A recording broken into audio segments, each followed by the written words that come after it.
of Jyotish Shastra. So there is the element of the mathematical aspect of it, the Bhugol Ganit, and then there is a predictive aspect of it, which is called the Hora. And then there is a science of omens, which is called the Samhita. And in the predictive Samhita, yes. In general, it's just a composition of text. I think there are probably more than one text, but generically is referred to as Samhita.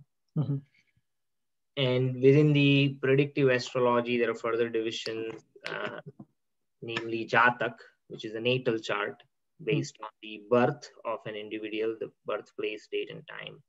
And then there is the Prashna mark, which is inquiring, you know, what kind of, if one has more than one options to pursue, then one can use this science to find out which one is the best of those available options, where the chart is created based on the time, place, and the date, place, and time where the question is asked. Okay. Now, then we started talking about the different models.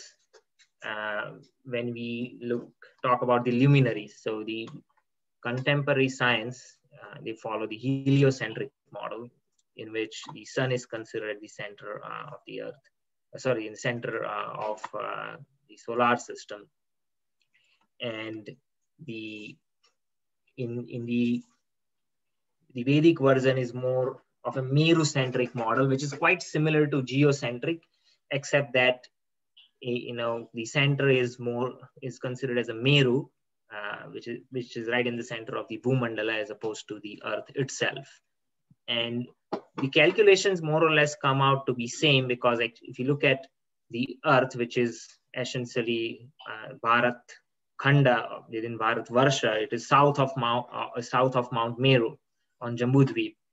And compared to the cosmic scale of how big the islands are and, you know, how big the orbits are, the distance between the earth and the Meru is not much. So earth is slightly off center towards the south. And that's also the other reason why the orbits, they appear elliptical. And, you know, it's not exactly in the center. As all the luminaries, they move around Mount Meru. And in the geocentric model or the Meru-centric model, either way, the moon is not considered as a satellite. And the reason is that is from our perspective, just like every night or even during daytime, when we look at the sky, you know, obviously during the daytime, the sun is so bright, we cannot see the luminaries. We might be able to see the moon, but each of them have a different time when they rise, and that changes throughout the year. But all of them rise in the east, and they set in the west. And in approximately 24 hours, you know, you see that the sky changes. It's not exactly 24 hours like sun. You know, the time is different for each luminary, but it's more or less in that range. So you're not talking about weeks. It's not that one luminary takes a week to go around. Approximately within 24 hours, all luminaries go around the earth. And we'll talk about that in detail, how that happens.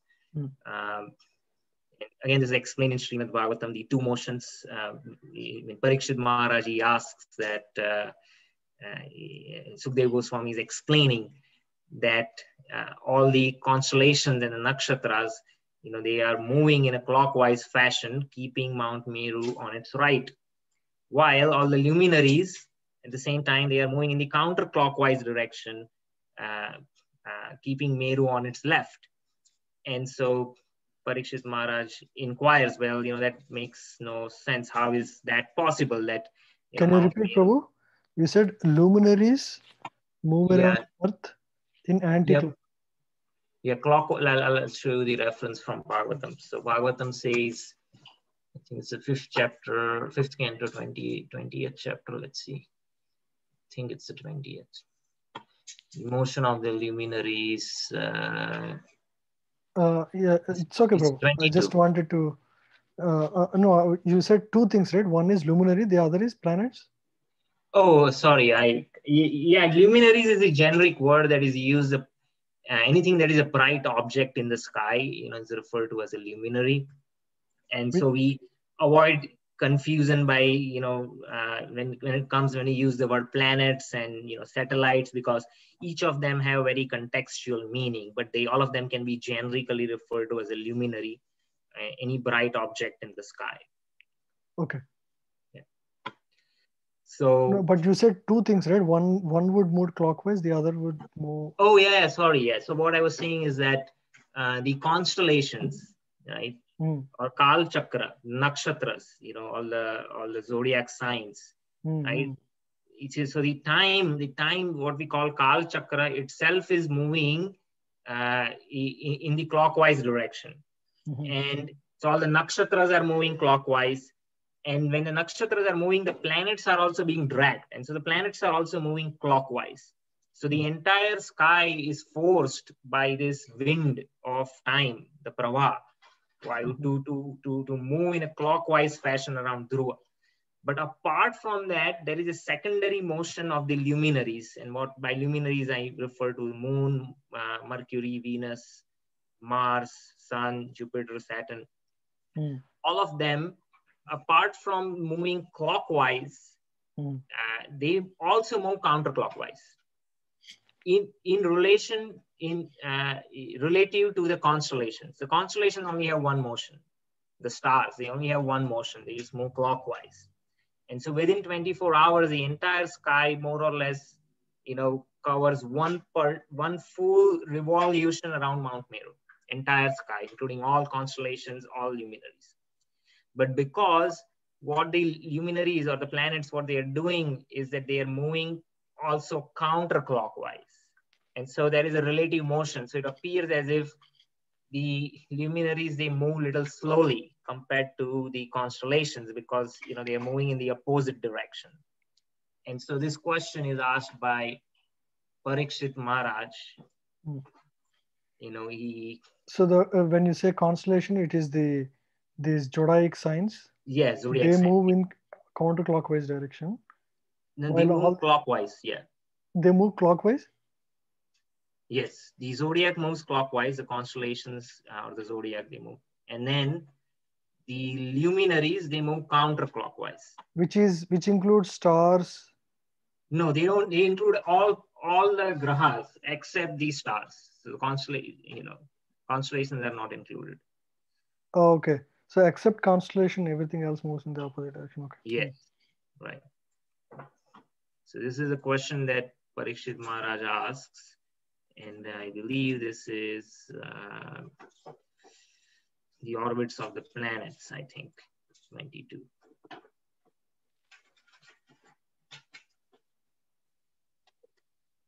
Here, so the example given, Shukdev Goswami explains, Parikshit Maharaj inquires that, you already affirmed the truth that the powerful sun god travels around the Dhruva Loka with both Dhruva Loka and Mount Meru on its right.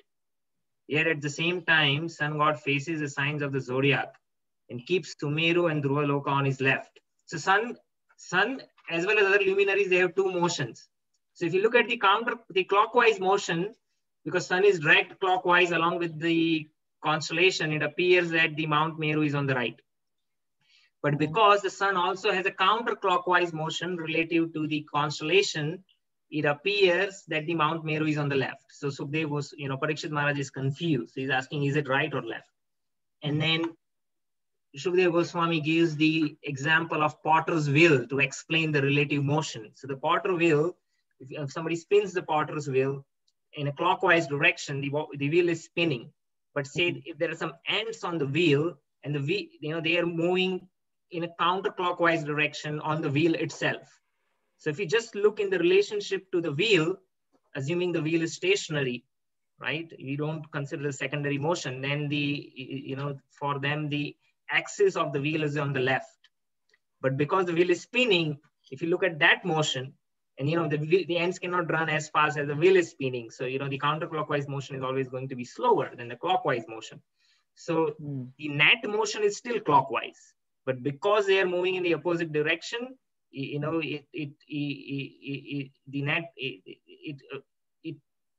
are slower than the wheel itself when it comes to completing the revolution, because the wheel moves forward but then moving slightly backward. Hope that makes sense.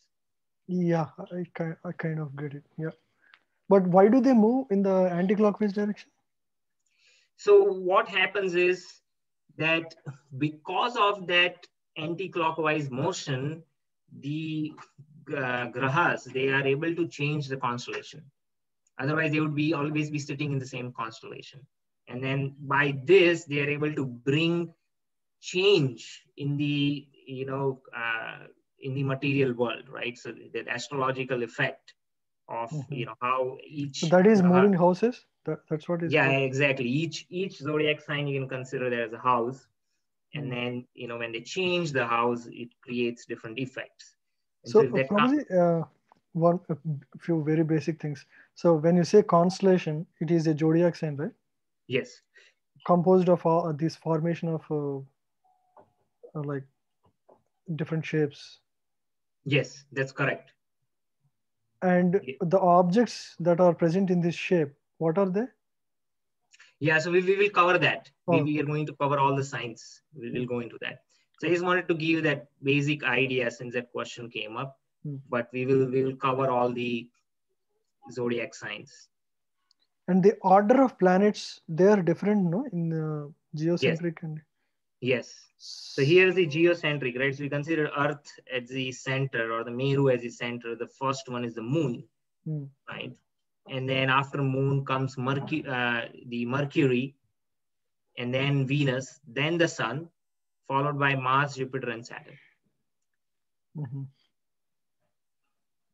Right. So this is the distance calculations will be same with both these models from Earth to different planets. What calculations, Prabhuji? The physical distance calculation as given in Vedic astrology versus the current modern science. So they're same, right? Yeah, they all match, which high level of accuracy. Even periodicity matches, on the time they take to go around. So all those, they come pretty close. If you look at the calculation in Surya Siddhanta, which is the astronomical text, and compare with modern science, they come pretty close. Right. How is that it is working that way, even though like sun is not the center in their case? How is that their numbers are matching? Right. So I have a simple presentation over here. So the relative motion, just like if you're solving a physics problem, and you can use a different frame of reference, and regardless of what frame of reference you use, you can still solve the problem. Some frame of references might be complex, and it might require you to use extra steps to come up to that answer. While if some other frames of references, they make the calculation easier. But in either case, you can solve any problem in physics or mechanics by using different frames of reference. So here's an example where I'm explaining that the relative motion, how it ultimately it makes no difference whether you consider sun in the center or the earth in the center. Though from our perspective, it just makes easier to calculate because we are already on the earth. So why we should use another frame of reference, right? We should just use it. So the example over here is, suppose you take sun as a center and then earth is going around. So this is position 1, then you have position 2, position 3, and position 4, right? And you can now how do you map this? So if you take the first step, right? So sun to earth, the arrow is northwest. And so when I move this block from here to further down, now you have earth in the center and sun moving around it. So you see the relativity direction between sun to earth is in northwest direction. So nothing changes. We look just inside the red block, right? Then if you look at the green, right? So, you have the northeast, sun to earth northeast. Within the green block, everything is same. And so we keep going in this way, same thing, sun to earth is southeast. Sun, I think, number 3, sun to earth southeast. So you see, you can create the entire picture. You can explain it. You have to just translate it, and then your just frame of reference changes. And what is northwest there becomes like southeast here, like that, basically. Yeah, I mean, the relative direction still remains the same. So if you go back, right?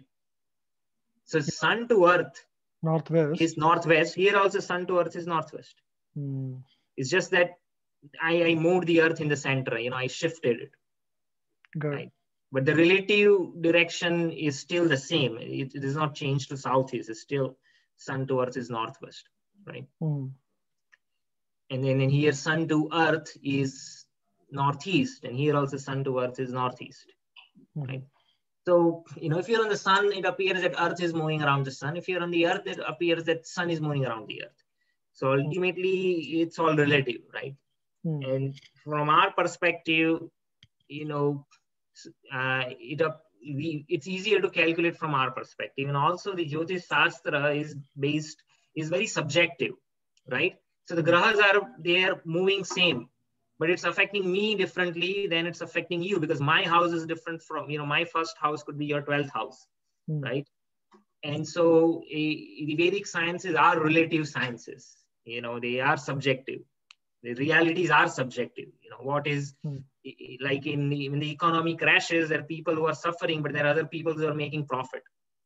Yeah. So, there's no point in looking at objective reality. And so the Vedic sciences take into account. And this also says that the Jyotish Shastra, which works for Bharatavarsha, the Jyotish Shastra for heavenly planets would be different, because what appears as a conjunction to us might not appear as a conjunction in some other part of Bhumandala, right? And so it's dependent on the place, so it's not universal, and so they might it affects different places in a different way. But ultimately, everything is relative. And as far as the motion is concerned, we can take any frame of reference and really doesn't matter. Basically, it is difference in frame of reference. Yeah, it's just a frame whether of we reference. Consider Earth as the point of reference versus Sun as the... Exactly. Yeah, makes sense, Prabhu. Okay, so Meru-centric model. The Sun and other luminaries, they move around Mount Meru. And since the Earth is very close to Mount Meru, it appears that the luminaries are moving around the Earth. So everything is a luminary, right? Probably there is nothing other than luminary. Yes, all the grahas, they are all luminaries. So, yeah. I mean, very basic question. So how this illumination comes to each of these? Yeah, whether they are self-illuminating or whether they're reflecting the light of the sun, that's the question. Does scripture talk about it? Or if it doesn't, we don't need to discuss now, but... These scriptures, I don't say specifically, but some devotees have elaborated on this topic. Rishiraj Prabhu, he mentions in his book about how actually light, it is the light of the sun that is reflected, but it's not the reflection like it's physical reflection. But he explains from a semantic model. When there is similarity, just the sun has phases and meanings. As it travels, it acquires different nature. And when there is a match with certain object, there is a frequency match, like quantum theory, two frequency waves, when they match, then it creates what you call they're incident on each other, and then it amplifies the amplitude, for instance. I don't know all the technical, I can't recall all the technical words for it, but he says when there is a match in the meaning, it's that energy that is transferred. It's a semantic model. It's not direct physical light falling. That's how he explains it. Anyway, I am also not getting it, so it's okay. Yeah, I mean, I don't know if it gets technical. I conceptually understand a little based on what I read it, but I'll have to use very specific language and give specific examples to explain it. Maybe we could, do another session. Yeah, we can discuss that separately. Yeah, so if you look at Earth or Bharatvarsha, it's the southern part of Jambudvip. So it's off center, right? And because of that off center, the orbit, when we look from Earth's perspective, if you look at any luminary, sun or other planets, the point which is closest to the Earth, and then there is a point which is farthest from the Earth. And that's why in the scientific terms, they use word like apogee or perigee, referring to the closest and the farthest object, and because the Earth is not in the center. I see. So yeah, which model we use? Well, we use calculations if you want to say, you do the calculations in relation to the Earth, but the luminaries, they are, if you look at it in a circular way, the luminaries are actually moving around Mount Meru. If you want to look at the exact circle and want to find out the axis where it's located, then it's Mount Meru. So Mount Meru is a mountain of gold, right? Yes, Prabhuji. Is it physical gold, or is it like a elemental gold? Yeah, it is in a subtle dimension. So yeah, subtle dimension. Yeah, it's not it's not perceivable by gross senses. It's subtle senses. So all the elements, they also exist in a subtle level. That's true. Yeah, I was just asking about that. Yeah. Yeah. Okay. So there are grahas and planets, right? And so the basic understanding of the Greeks, actually, when a lot of the Greek sciences, the Western astronomy or Western astrology, all of that is based on what the Greeks learned. And Greeks, again, they learned from traveling to India. Right, yeah, that's what I heard. Yeah. Now, when they learn, maybe they learn partially, or what happened over a period of time, the nuances, or subtle adjustments that need to be done over centuries or decades, or not centuries and millennia, they were forgotten. And what happened is that over a period of time, when Greeks did not make those adjustments, their calculations are off now. How even they calculate sun sign, it doesn't match with our sun sign. And so there are different ways in which that science maybe it was perfect at one point in time, but they were not doing those adjustments because perhaps they thought, hey, I only need to adjust this once in 100 years or 200 years or a millennia, and they didn't pass it on to their next generation when you're not making those adjustments on daily basis. So maybe that's one potential reason why some of those things were lost, and we'll talk about that. But overall, later, the formulas are similar, is it? The overall calculations? Yeah, I mean, a lot of their model, the models, I mean, yeah. Yeah, the models, they are very similar.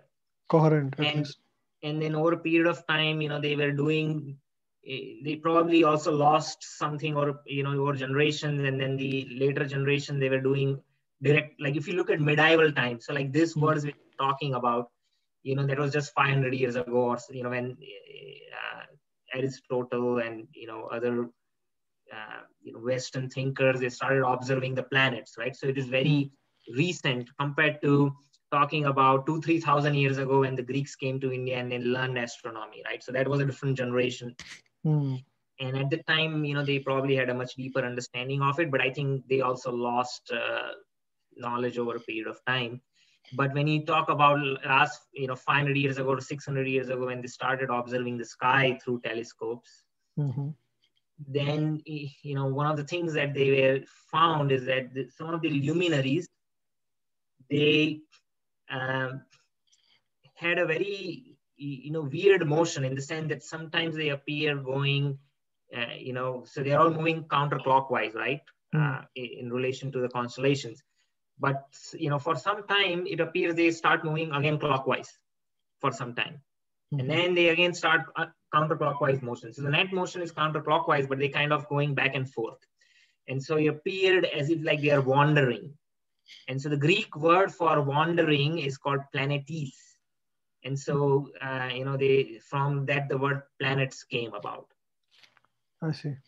And so the moon does not wander, the sun does not wander, but all other planets, they wander. And so, they are referred to as planets. And that's what even the probably 1 second. Devotee is Yeah. calling. Just a second.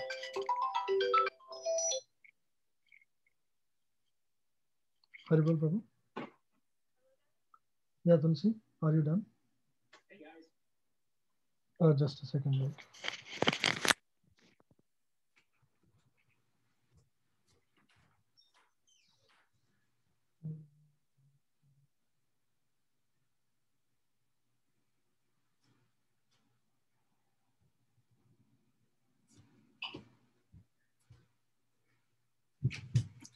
Yes, Prabhuji.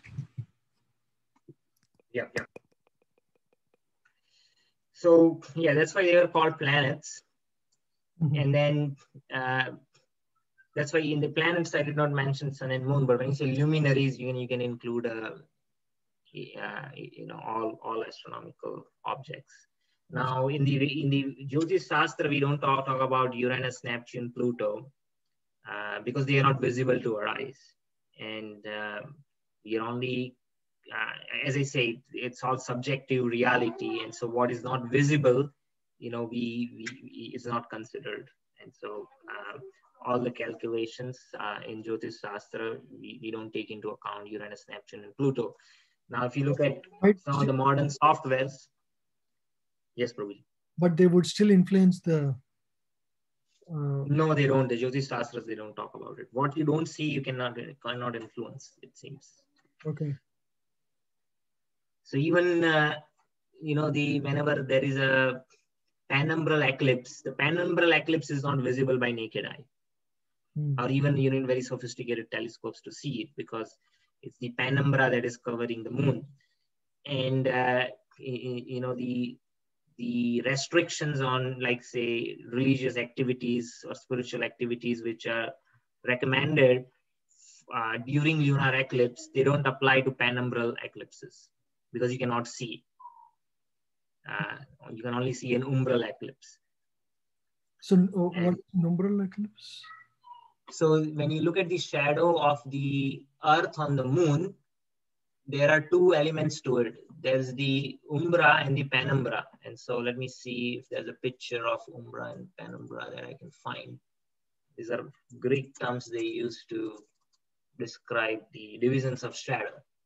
And so the umbra refers to the portion where it is completely dark.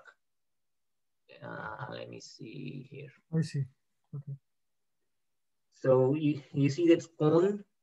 So this is the umbra, which is completely dark. No light will reach over here.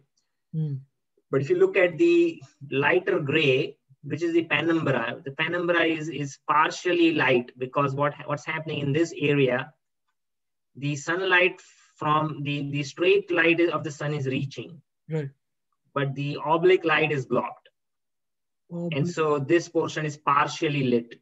What is oblique light? So if you go, the from this corner of the sun going up, so it's blocked by the moon here. This, right. And so this light is not reaching over here.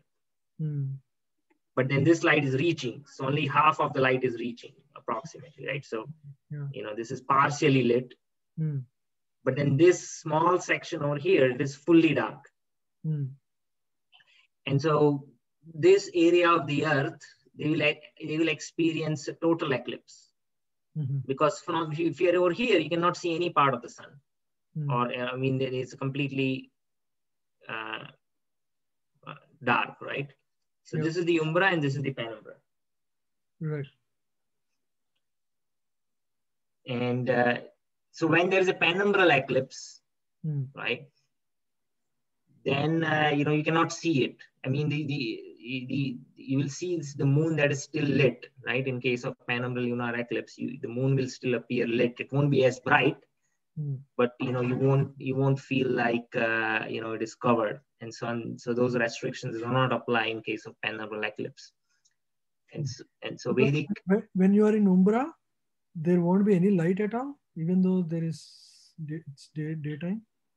Yeah, you'll be complete. So, okay, this is an example, from Earth, how the sun is covered, right? But then if you look the other way, maybe let's give you a specific example of Umbra from a lunar eclipse perspective, then it will be more clear. So in case of lunar eclipse, yeah, this is a better example here, where you have the Earth's shadow falling on the moon. And so what will happen is, so if you are in the Umbra over here, right? So the moon is completely in the Umbra. And so when it reaches totality during eclipse, there won't be any light on the moon. The moon is fully covered. But then there are penumbral eclipses when the moon's orbit, which is actually inclined at 5 degrees to the Earth. And so sometimes it's, it is a little bit offset.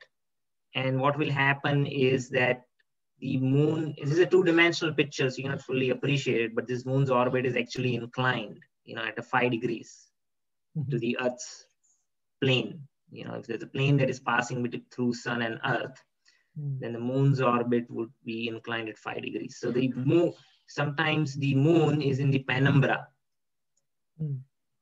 If you try to visualize in a 3D way. And so what will happen is, like if the moon is over here, it won't be fully bright.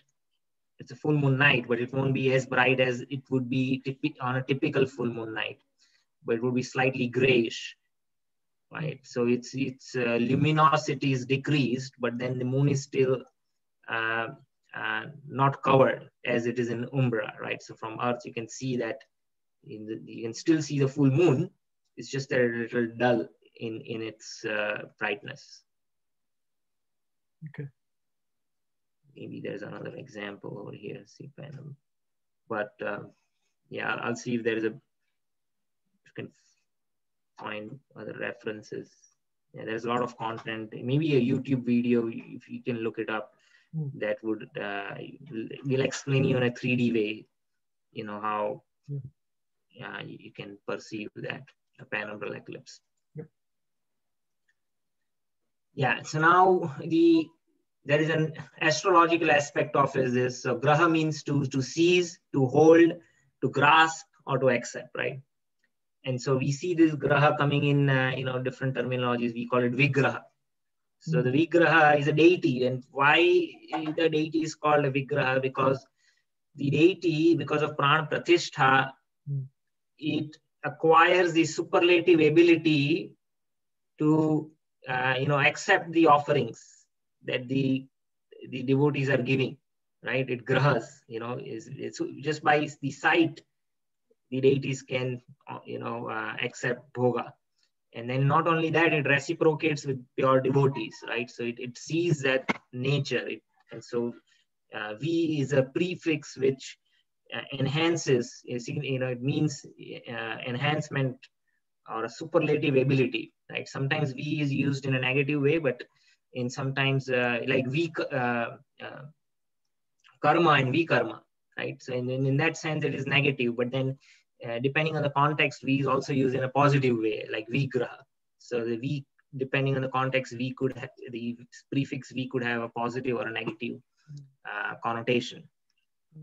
So the graha means the same thing, because grahas, they have acquired a nature. For instance, the Rahu and Ketu, which are the nodes, the ascending and descending node of the moon. So what I mean by that is, if you look at this picture, I mentioned that the moon is inclined at 5 degrees. So here it mentions inclined at 5 degrees to the Earth. So what it means is that, once in a month, moon actually starts it crosses the central plane and goes up from the orbit of the Earth. Compared to the plane of the Earth, half of the month moon is up, and the remaining half of the month it is down. So the point where it crosses and goes up is the ascending node of the moon. So this is an astronomical point which always existed. And similarly, the descending node of the moon is a point which the moon enters the, starts, it's not starts, but it descends below the plane of the Earth. Now, the asuras, Rahu and Ketu, who wanted to take the nectar, and they tried to cheat Mohini Murti. And when Mohini Murti sliced off their heads, by the time Rahu had actually already accepted the nectar. And so he had become immortal, though his head was sliced off. And so Vishnu said, well, your head is now sliced off. And because it has already consumed nectar, it's immortal. That means I need to give you some shelter somewhere or give you a position. And so this node, the ascending node, which was already existing, but it did not have an astronomical nature. Astrological nature. There was no astrological nature. And so what Vishnu did is, because Rahu is inimical to both sun and moon. So Vishnu thought that, well, what is it out there in existence which would be an appropriate residence for Rahu? So this is a point where, once in a while, this particular point once in a while comes in direct line of contact with the sun and the moon. So when the sun, earth, and the moon aligns, as we saw in that picture, earlier picture, the eclipse happens, right? The eclipse does not happen every month, but whenever there is a perfect alignment, the eclipse happens. So Vishnu awarded that nature of Rahu to this ascending node, which always existed, right? But there's nothing physical over there, right? Unlike other grahas, which are physical objects, Rahu and Ketu, they are just astronomical points, right? It's not it's not a luminary in that sense. It's not bright. You cannot see Rahu, Ketu in the sky because they are astronomical points. So the descending node, which is the lower part of Rahu's body, because he was sliced off into two, so the lower part of his body was assigned, and that nature was assigned to the descending node of the moon. And then the ascending node of the moon was assigned the nature of Rahu. And so these two nodes are referred to as Rahu and Ketu. So again, graha means, so graha is a nature that is ascribed to, it could be a physical object, could be like graha, right? So, sorry, vigraha. A deity could be made up of a marble or a wood or any element, but then when it is by pran pratishthan, it is ascribed a nature. And similarly, these luminaries, they are just objects or astronomical points. They are not even a physical objects, but then when they are ascribed a particular nature by higher powers, then they act according to that nature. And so that's why we refer to them as grahas, and which has a very specific meaning, as opposed to referring to them as a planets or luminary, which just means bright object, but then doesn't talk anything about the astrological aspect of it. And so grahas are different from planets. Does that make sense? Yes, bro. So you're saying Rahu and Ketu are just notations. They never are. So the story about that we hear, is that like real, or from what I heard, it is ascending a descending node. So did they really ever exist, or? You mean the nodes or the personalities? Personalities. Yeah, personalities existed, right? But then when Mohini Murthy killed them by slicing, them, so they did not have a unified existence. That body was split into two, right? So, but then in one way, Rahu had become immortal because he had, just consumed that nectar, but the nectar did not flow fully, right? I mean, the potency was not fully manifested. So Vishnu found a residence for Rahu Ketu. He says, okay, where do you need to reside now, right? I mean, you cannot, because as Sudarshan Chakra is sliced, you cannot exist as a regular asura where you can just go, right?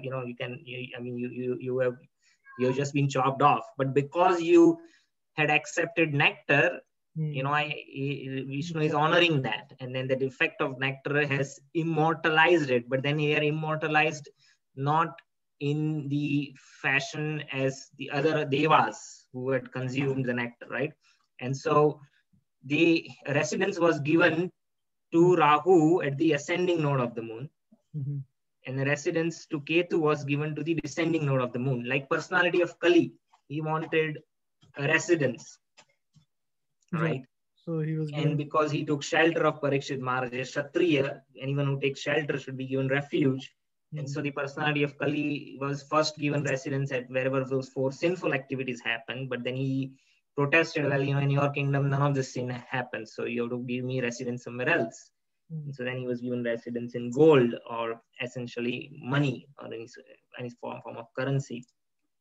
Yep. And say the same concept. So, that nature of Kali, which is quarrel, right? And so that nature is now, it has taken shelter in gold, right? Yep. So that, in that sense, you can even call gold as a graha, or residence, or, has acquired that nature, or by giving residence to Kali to be the cause of quarrel, right? Yep. So yeah, those personalities were real. The story of Bhagavatam, they're all true. But after Rahu and Ketu were annihilated, Bhagavatam mentions explicitly that, they were given those positions after, because Rahu had inimical nature towards sun and moon. Mohini Murti gave them, residence or location in this as a graha in the luminaries. So I think the Bhagavatam clearly mentions that. Got it. Yep. Okay. Is it good? So this is their basically like a residence. Yes. Yeah. So and then they have effect. They do have real effect on the the horoscopes and on people. And so just like sun and moon, they are giving positive, or they also have effect on different houses. And so in Rahu and Ketu, they also have effect on the houses, and they are generally inimical. So in the same house, sun and Rahu is present, right, in somebody's chart, or whenever that transit happens, then it creates a conflict. And so when we study the nature of different luminaries and the zodiac signs, they will say who is inimical, which signs are, or which grahas are inimical to each other, which are friendly and which are neutral. And sometimes it's not equally reciprocal. One graha could be a friend of the other, but the other one, so A is a friend of B, that doesn't mean B is a friend of A. B could be neutral to A, or B could be even inimical to A. So you look at both ways, and it's not one-to-one relationship.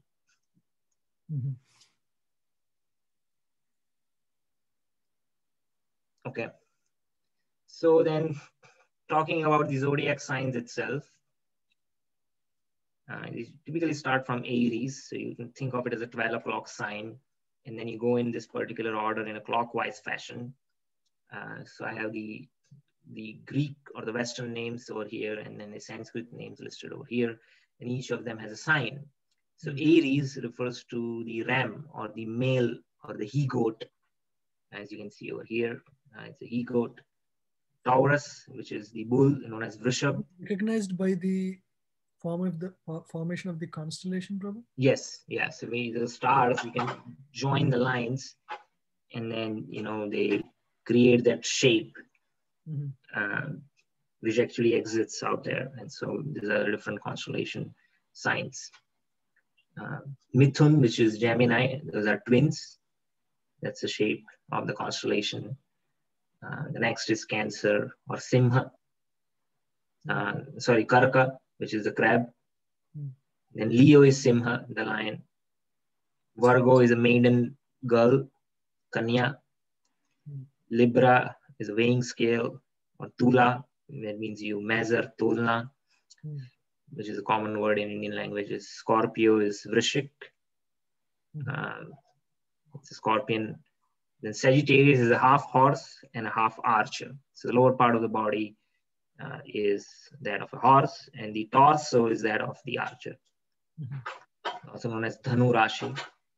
Then Capricorn, again, is a mixture of two beings. So the torso, or the top part, is that of a goat. The upper part and the lower part is that of a fish, and is referred to as Makara.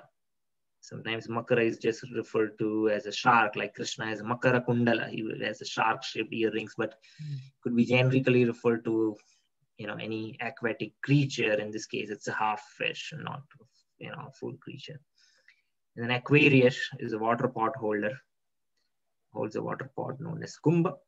And then Pisces is referred to the fishes. These referred to mean in Sanskrit. So there are 12 signs. And those 360 degrees, now they are divided into 12 divisions, and they are not all of equal sizes. When you look at the size of the constellations in the sky, some are larger in terms of their how many degrees they span. I mean, over here they're all equally shown in a schematic fashion. When you look at the actual sky, some signs are spread a little bit more versus other signs. So these zodiac signs always exist, right, around in the sky? Yes, Prabhuji. Yeah, and they all complete one revolution in 24 hours approximately. They all complete one revolution. So 24 these are, the stars that are part of this, each of these constellations, yes, they are just the regular stars, right? Or are there any special? I mean, so yeah, they are stars.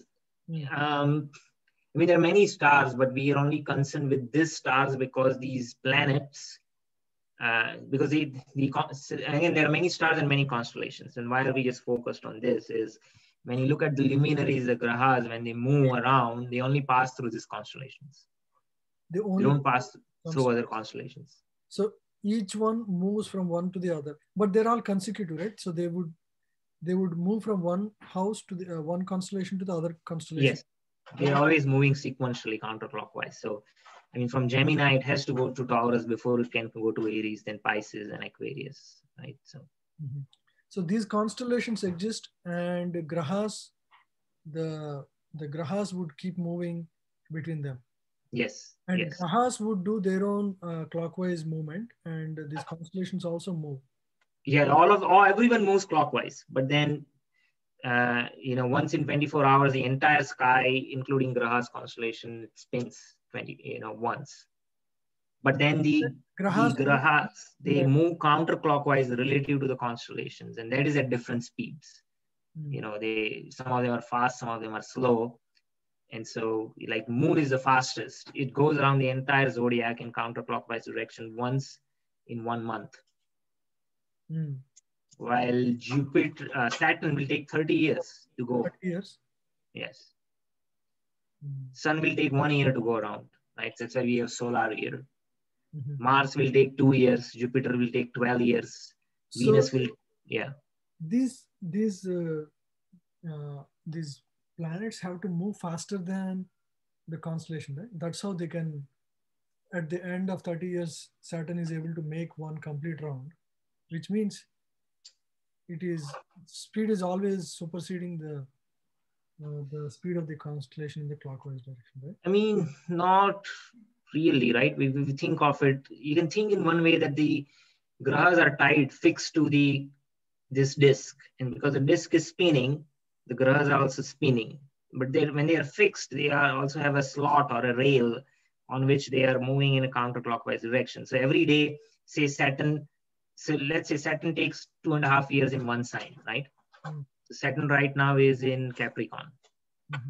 So every day, this disk is spinning once in 24 hours. So say, this Capricorn sign goes around from west to north, around Mount Meru, then east, then south, and once in 24 hours, it comes back right here, right? So it went all around the sky. So if you go in the sky, actually, if you have a telescope, you can look at the stars which form Capricorn. And if you spend all night looking at it, you will see at some point Capricorn is rising in the night on the eastern horizon, and at 8 p.m., 9 p.m., 10 p.m., 1 a.m., right? 2 a.m., 3 a.m., by 5 a.m. or 6 a.m. it will set in the western. And then the remaining part you won't be able to see because we are on the other side of the earth. In the morning again it will rise, right? Now Saturn is right now in Capricorn. And so as the Capricorn is moving, Saturn is also moving. So every night you will see Saturn rise in the east. You can still see today, it already just set in the evening. Saturn and Jupiter, they are together right now. They just had the conjunction there in Capricorn, right?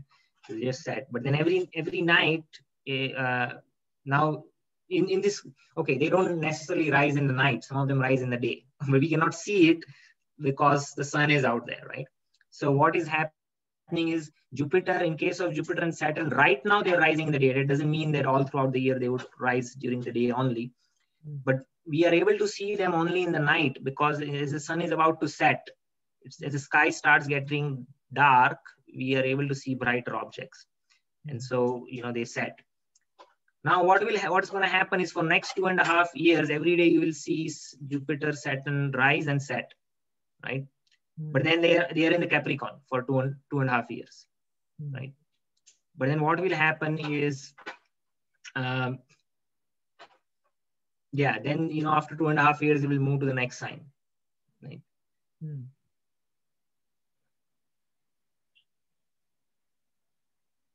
So in this way, the motion happens.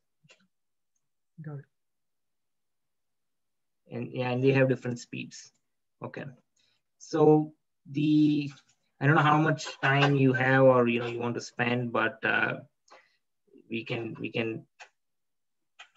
the next topic would be looking into the actual simulation of the motion of the planets, how they appear from the perspective of the Earth, not like a geocentric model. So if you want to do it now, or if you want to continue later in another session. I have some more time, Prabhu. If you are also free, you can do. Otherwise, you can. Okay, let's do one more topic. Let's go over Ptolemy's model of universe. Here I was saying is that see, all grahas and constellations, they go clockwise around Mount Meru once in 24 hours. They always rise on the eastern horizon and set on the western horizon. So constellations, they take, they in one solar year, they go around the Earth 366.258 times, 0.258 times. So say a solar year is 365 days, right? So within 365 days, a constellation spin 366.258 times, right? Basically matches with a day. Their rotation matches with a day. Approximately, yeah, more or less. It's slightly faster than that, right? If it has to complete 366. Now what happens is the sun actually takes less. Sun won't complete. See, why solar year is shorter? Because sun also has a counterclockwise motion, right? And because sun has counterclockwise motion, the number of revolution that the sun will do, would be 365.258. It's exactly 1 day less, one rotation less, right? Because it is moving in the counterclockwise direction. Yeah, and it completes in 1 year, sun goes around all the signs of zodiac, right? As I mentioned, in 1 year, sun will go around all the signs of zodiac. So what will happen is, so if you fix say, let's say sun was in Aries in beginning of January, right? 1st January, let's say sun is in Aries. So in one solar year, the entire zodiac spun around 366.25 times. Now, because the sun was moving in counterclockwise direction, by the end of 1 year, it will be in Taurus. So it is short by one rotation, right? Because if it remains at same place, what would happen? The sun would have also completed 366.25 rotations. But because the sun is moving opposite and it completes one full circle in opposite direction, it is short by one rotation. Exactly one rotation, right? Because it meant one rotation negative. So, right? So that's why sun will only complete 365.258. And so that is your 365 days a year, and then 25 is multiplied by 4. So every 4 years you have a leap year. So that calculation exactly matches. So, and that is so with all the other planets also, right? Yes, but they have a different periodicity. So for them it's not 1 year. So moon will go around the constellation in 1 month. So their difference would be different. Later, I have a table which has all those calculations. So in that sense, moon would move much faster. Yeah, moon is the fastest. I'll show you a video. I think that would make sense. So let me share a video. We'll conclude the session. After that, we'll pick up later. Ptolemy's model. So the elliptical move that you're showing, they are the counterclockwise moves? Yeah, it will make sense when you see this video. Okay.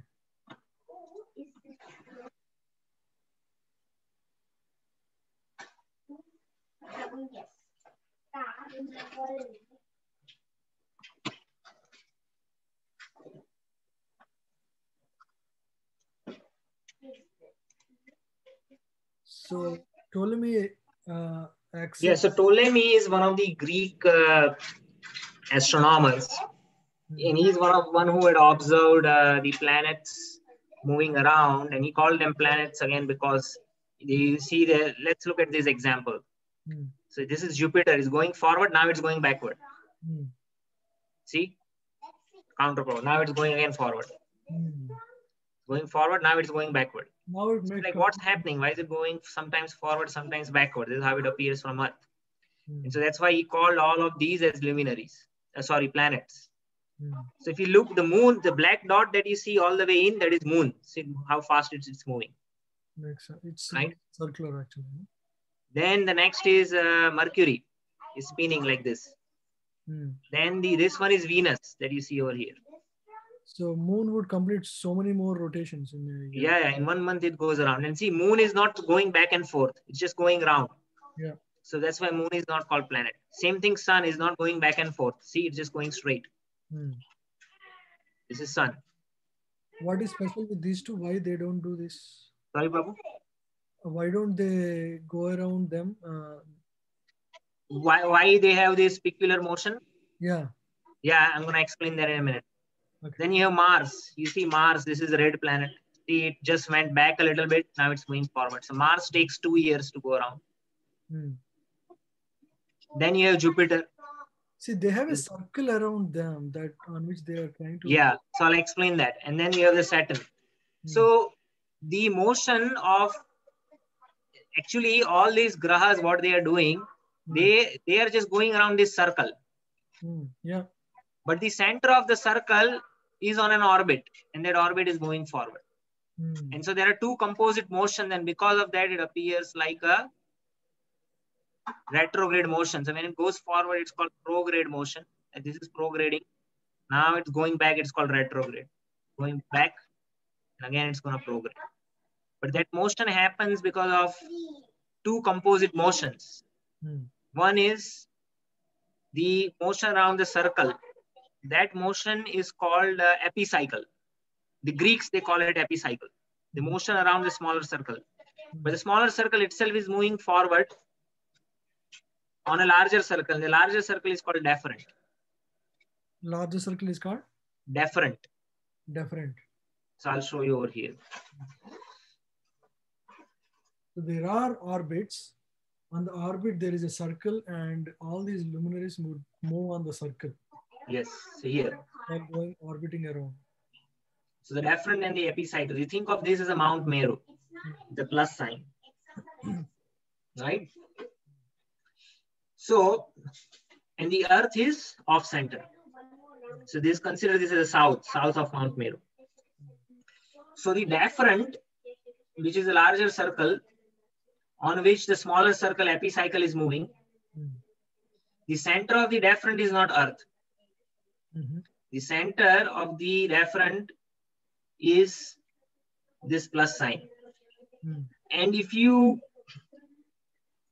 try to calculate, make observation and try to find out where that center of the deferent is, and you find that center and try to measure that center, a distance from that center to Earth, it approximately matches with the distance between Bharat Khanda and Mount Meru.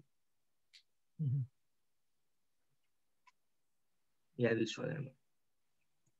So, so Greeks, they observed this empirically, And, they were not able to figure out, well, okay, they were able to figure out all this, but they say, why Earth is not the center? Because they don't have the idea of Mount Meru. And so they were like, okay, there is some center. The deferent is moving around some center, and that center is not exactly Earth. And so why is that? They could not figure it out. What is that? Because if there is symmetry in God's creation, and because they were all religious people, I mean, they had some background in that. So then, they were wondering, why is that not true? Why, what is that location? Why is not Earth the center? But we know by our calculation, well, it's they're moving around Mount Meru, not around Earth, and so Earth is off center. Earth also makes rounds, right, Prabhu? Sorry, Prabhu?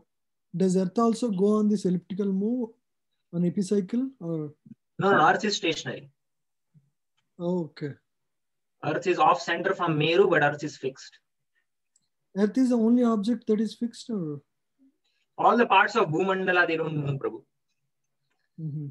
Why is it so? Only, what's so special with Bhumandala that makes it not so move? Bhumandala, again, is a place of lokas. They are all locations within the planetary system, and the lokas are fixed.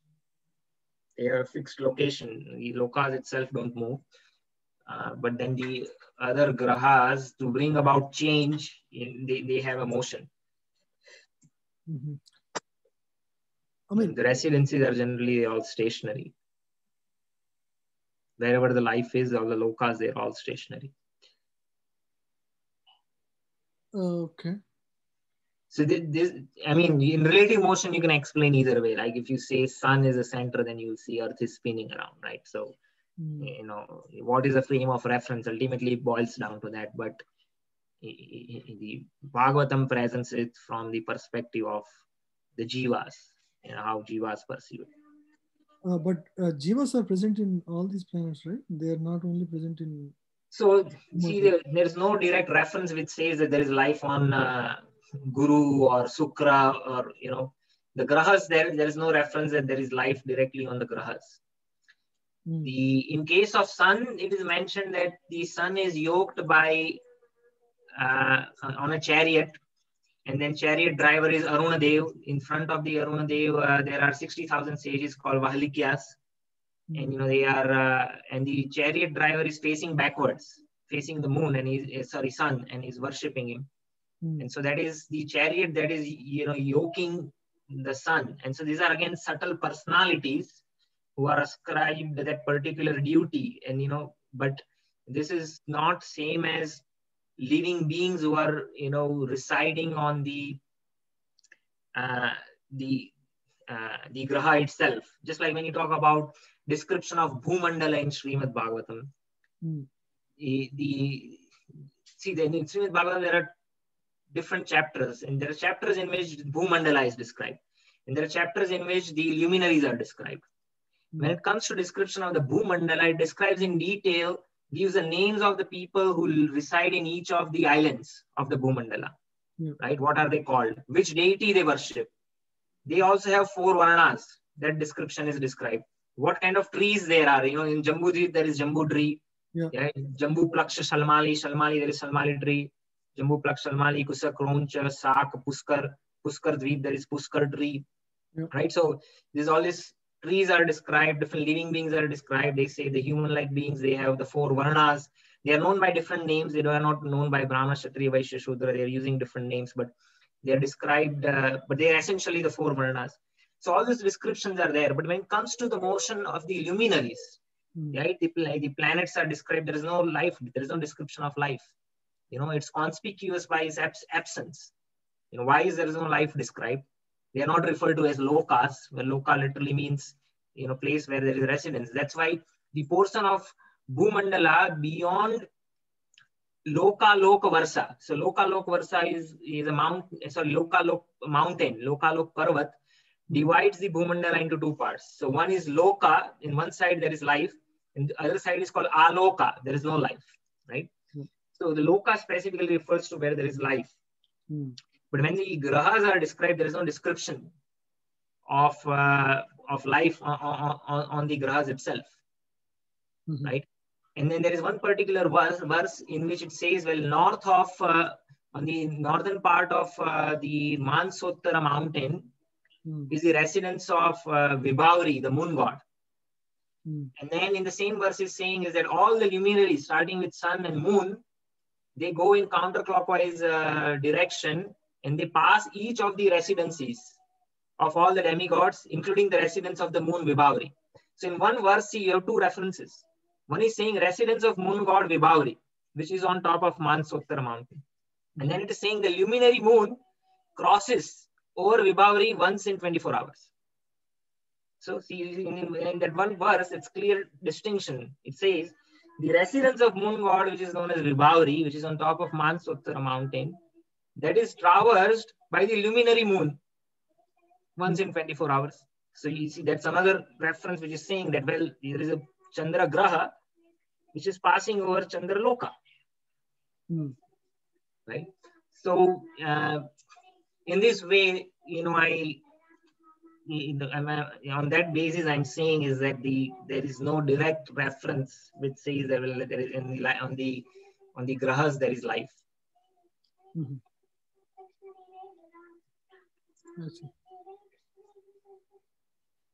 So yeah, so then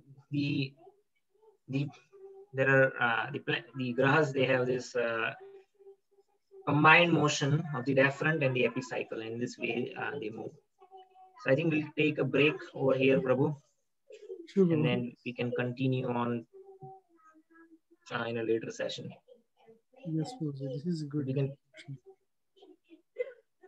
later talk about the notation, which is the precession of the axis, why the Western astronomy is not matching with the Jyotish Shastra, because there's an important adjustment that they are not doing. So we'll talk about that in the next session. So the Western astrology is also dependent on these planetary systems, right? So yeah, but they might be wrong then, right? What, Prabhu? If they're not adjusting as we are doing. Yeah, there are a lot of defects, Prabhu. That's one is their calculation is off. Then they do based on sun sign. We do it based on moon sign. That's another difference. So how are these different signs exist? I mean, why do they call their signs as sun sign versus we call moon sign?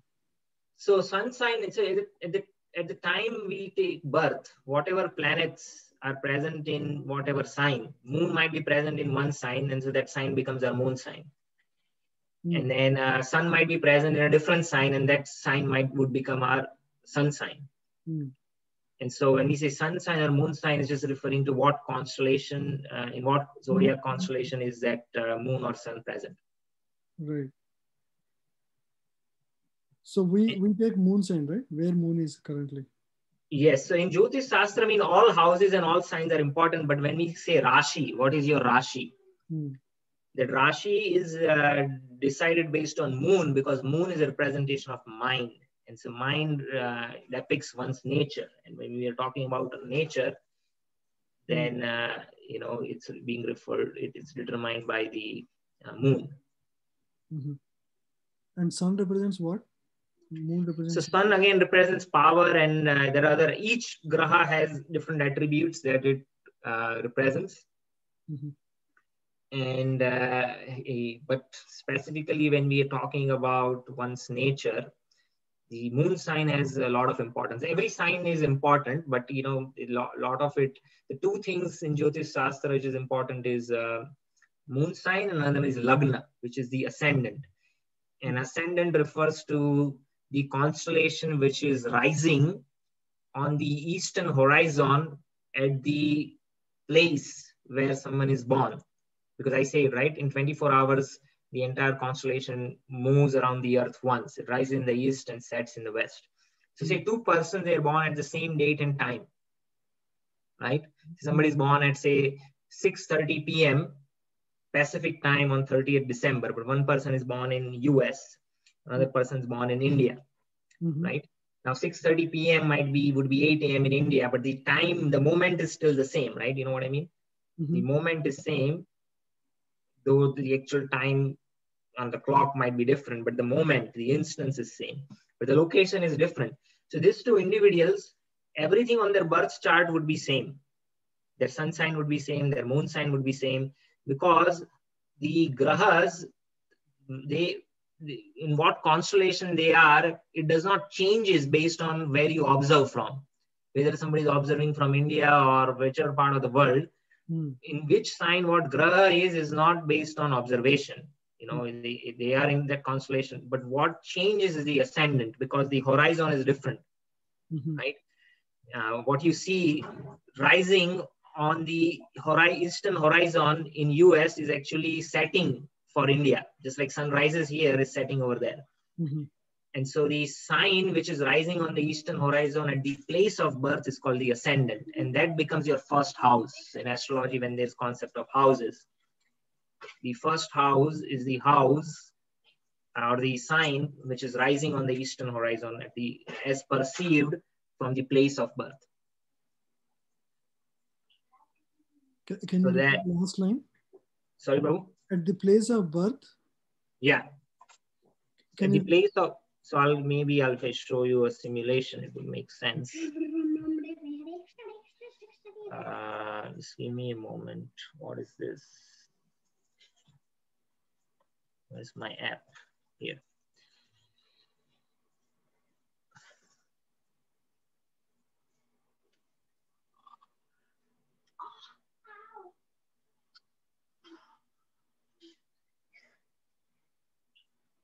Here I'm using a simulator. So it's 6:33 p.m. as you see over here. And this is how the sky is looking right now in Seattle. So now if you go to the eastern horizon, right? So this is the horizon, right? You have north, you have northeast, and you have east. So generally the dotted line is the elliptic along which all the grahas move. They move along the elliptic, including the constellations. So right now you see the rising sign is the crab. It's Cancer. The crab is rising. You see that that's the crab, right? Now at the same time, if I change the location to India, right? So if I change the location, and I'm gonna move it to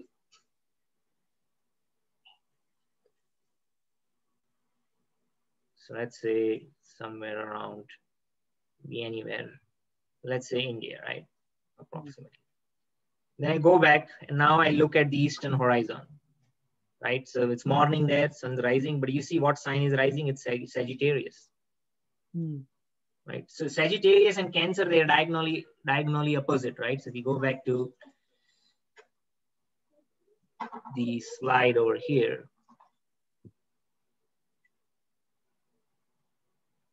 right? So you have Sagittarius and then the Cancer, right? So they're opposite to each other, right? And so for us, Cancer was rising, sign on the eastern horizon, but then for India, it is Sagittarius. So the time is same. I mean, on the clock, it is different, but the moment is still the same moment. And so this is called the ascendant. So for this individual, Sagittarius becomes the first house. And then after Sagittarius, you look at Scorpio, right? That becomes the second house. Libra becomes the next house. Virgo becomes the third house, like that. So in this sense, all the constellations change.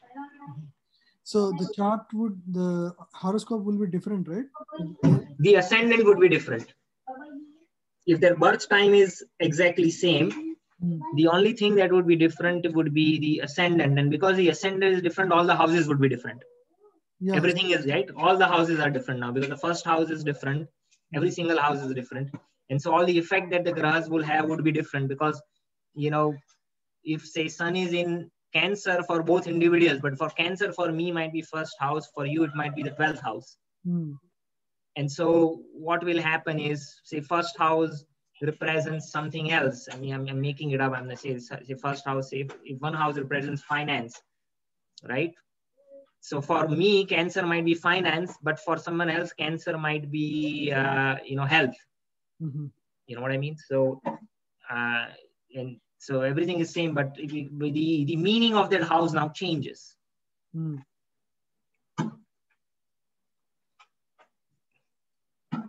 So the ascendant is also very important apart from the moon sign. Mm-hmm. Now this is India. It changes. So the sun. Okay, Prabhu. Yeah, Prabhu. Yes, sure. One final question. The sun sign is when. So the sign in which the sun is present is the sun sign, right? The sun is right now in Sagittarius. Mm-hmm. Now this will be the same. Doesn't matter if the person is born in India or US or wherever that person is, because sun in whatever sign it is, it's not dependent on where someone is located. Right. Yeah. It's right? all Because its sun is in a sign, it is in that sign. But because ascendant has to do with horizon, and the horizon changes based on the location. The ascendant is dependent on the horizon, on the eastern horizon. So only ascendant would change based on the location. Yeah. And because the ascendant changes, all the houses change. Mm-hmm. And each house has a different meaning, or they signify different aspects of our life. Mm-hmm. And so the effect the grahas that would have, would affect different houses. Mm-hmm. Say sun is affecting Sagittarius, but for me, Sagittarius might be finance. For someone else, Sagittarius might be, that house might be health, for instance, right? Mm-hmm. Got it, bro. So then the effects, and I mean, it's a small change, but then everything changes because of that. Because each house represents different things, and based on the house in which the ascendant is right now, so that differentiates. Yeah, because the grahas, they are affecting the constellations, but then each constellation has a different meaning for a different person. And so it affects different people in different ways. Got it.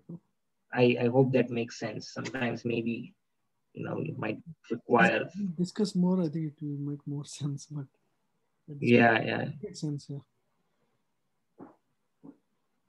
So I hope this was helpful to some extent.